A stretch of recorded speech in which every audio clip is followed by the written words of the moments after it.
क्यों? तो लिंग पुराण के अंदर और शिव महापुराण के अंदर वर्णन किया गया कि भगवान शंकर ने नंदी को वचन दिया था, सुनो नंदी। शंकर भगवान से नंदी कहता है हमारा भरण पोषण कैसे हो? शंकर भगवान कहते हैं नंदी मेरे शिवलिंग पर यदि, कई लोगों को थोड़ा ध्यान दीजिएगा, है बहुत कथा पर बहुत ध्यान देना, शिव महापुराण की कथा है, बार बार ऐसी कथा नहीं मिल सकती आपको। सुनोगे आप अपनी जगह पर, बहुत वक्ता हैं, बहुत प्रेम से बांचते हैं, पर जो कथा रस तत्व से आपको मिल जाए उसको ले लीजिए महाराज। कोई वस्तु, कोई भोजन आप बनाकर लेकर गए हो, कोई पकवान आप बनाकर लेकर गए हो, कोई फल लेकर गए हो, यदि शिवलिंग पर वो पकवान, वो मिठाई, वो फल टच हो गया तो वो खाने के योग्य नहीं रहता, वो घर पर लेकर मत आना, मंदिर में ही छोड़कर।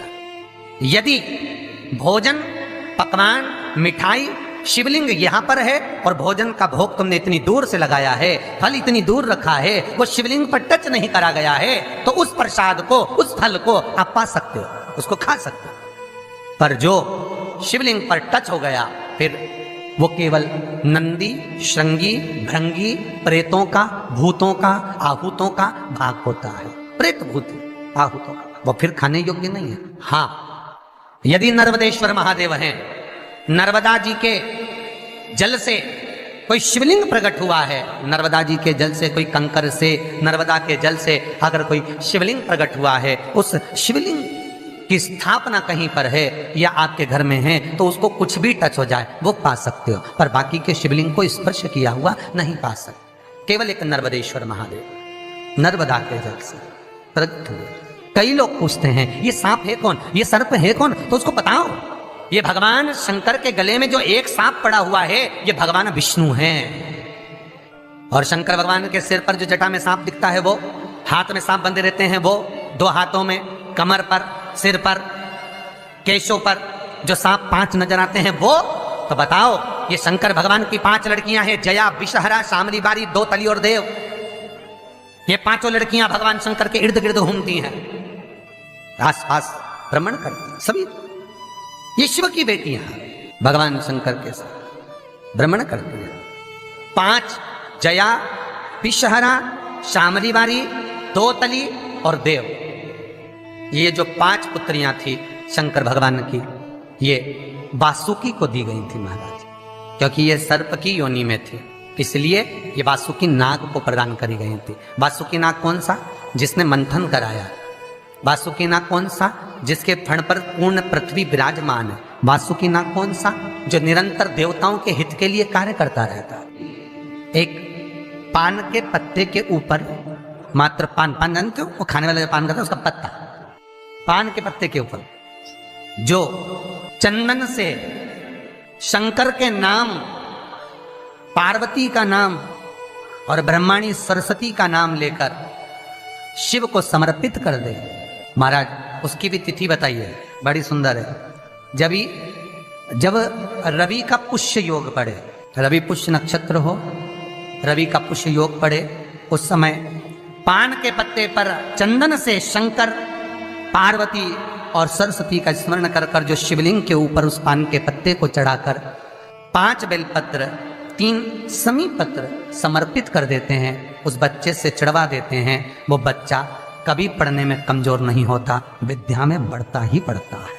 पलटकर माँ बाप को देखना ही नहीं पड़ेगा, बच्चे को कभी भी माँ को कहना ही नहीं पड़ेगा कि पढ़ने बैठ, वो खुद पढ़ेगा, रुचि से पढ़ेगा। 5 बेलपत्र, 3 समी पत्र समर्पित कर दें, भगवान शंकर का स्मरण करें और उस बच्चे को प्रणाम करवा कर वापिस लेकर आए, बच्चा विद्या में प्रबल होता है, विद्या प्रखर। भगवान शिव देने वाला है, सरस्वती को सर्वोदय। शिव महापुराण की कथा, लिंग पुराण की कथा, विष्णु पुराण की कथा, पद्म पुराण की कथा कहती है कि किसी वृक्ष के नीचे, जिन वृक्षों का गुणगान हमारे शास्त्र करते हैं, जिन वृक्षों का गुणगान हमारी पुराणे करती हैं, उन वृक्ष के नीचे अगर एक मंत्र का मन का भी फेरा जाए तो उसका पुण्य 1000 गुना प्राप्त हो जाता है, आप रूप प्राप्त होता है अपने आप जिस पुण्य को करना चाह रहे। मेरा बहुत निवेदन है महाराज, बहुत प्रयास करा करो, प्रयास करना। अगर हाथ के मनके की माला भी नहीं हो और किसी पीपल के पेड़ के नीचे 15 मिनट बैठने का मौका मिल गया, आंवले के वृक्ष के नीचे 5 मिनट बैठने का मौका मिल गया, किसी आंवले के वृक्ष के नीचे 5 मिनट बैठे हो ओम नमो नारायण का मंत्र का स्मरण कर लो, ओम नमो भगवते वासुदेवाय का जाप कर लो, बस उसका फल चौगुना हजारों गुना प्राप्त हो जाता है। शमी के पेड़ के नीचे बैठे हो, श्री शिवाय नमस्तुभ्यम का जाप करिए, चौगुना गुना फल मिलेगा, 1000 गुना फल। बेलपत्री के पेड़ के नीचे गए हो, ओम नमः शिवाय ओम का जाप करिए, फल मिलेगा। उस फल को हमें पाना है। कई लोग कहते हैं महाराज हम पूजन बहुत करते हैं, हम पाठ करते हैं, हम अर्चना करते हैं, हम व्रत रखते हैं, हम उपासना करते हैं, हम दान करते हैं, हम पुण्य करते हैं, हम सत्कर्म करते हैं, उसके बाद भी दुख क्यों है? हम पूजन तो कर रहे हैं। आपके पेट में दर्द हुआ, मान लो आपके सिर में दर्द हुआ, अब सिर में दर्द हुआ तो आपने गोली तो खाई, एनासिन भी खाई, क्रोसिन भी खाई, डिस्परिन भी खाई, कॉम्बिफ्लेम भी खाई, ना जाने कहां की गोलियां खा गए, सिर में दर्द था और 4-5 तरह की गोली खा गए। तुमने जब तो गोली खा ली और गोली खाने के बाद तुम्हें थोड़ा सा असर भी हो गया, पर इतनी गोलियां जो खाई है तो बाद में रिएक्शन तो करेगी, कुछ तकलीफ तो देगी, कुछ गर्मी तो करेगी, बीपी शुगर ऊंचा नीचा कर सकती है, नहीं पाई।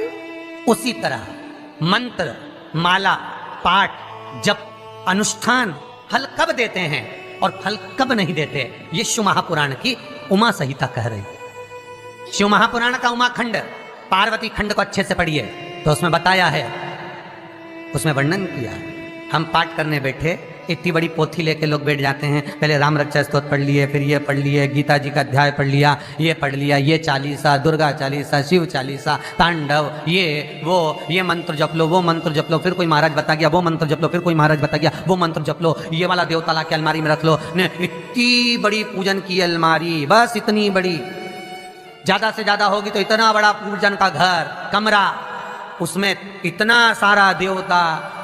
रामेश्वर गई तो उनको ले आई, जगन्नाथ जी गई तो उनको ले आई, द्वारका गई तो उनको ले आई, वृंदावन गई तो उनको ले आई, महाकालेश्वर गई तो उनको ले आई, सारा देवी देवता वहीं बैठा, पितृदेव, ये देव, कुल देवी, शंख देव, घंटी देव, दिया देव, सब उसी में, गणेश जी, शंकर जी, हनुमान जी, राम जी, सब धरा पड़ा। और पूजन करने सुबह से आई, सुबह से इतनी सी शक्कर लाई कटोरी में, इतनी सी शक्कर कटोरी में, भगवान को नहला धुला के कटोरी धर दी। इतनी बड़ी अलमारी में सारा देवता ऐसा कसा कसाया बैठा है, सारा देव। तीर्थ करने फिर गई तो गणेश जी शंकर भगवान से बोले पिताजी फिर जा रही है। शंकर भगवान बोले बेटा खसक के बैठो, फिर पकड़ के लाएगी किसी को, खसक के बैठ, फिर लाएगी किसी, फिर ले गई, फिर रख दिया। पूजन करने आई, कलश रख दिया, मंदिर में ही ढुल गया, भगवान पूरा गीला हो गया।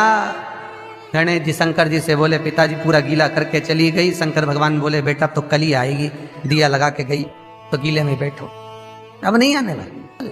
और ध्यान देना साहब, इस कथा को आपके ऊपर लेकर समझाया जा रहा है, क्योंकि शिव महापुराण की कथा कहती है कि आप जो मंत्र जप रहे हो, आप जो माला जप रहे हो, आप जो साधना कर रहे हो, आप जो पाठ कर रहे हो, वो आप पर असर कर रहा है कि नहीं कर रहा है, वो आपको समझना है। राम रक्षा स्तोत्र का पाठ करो तो पहले हनुमान चालीसा पढ़ो, फिर राम रक्षा स्तोत्र करो।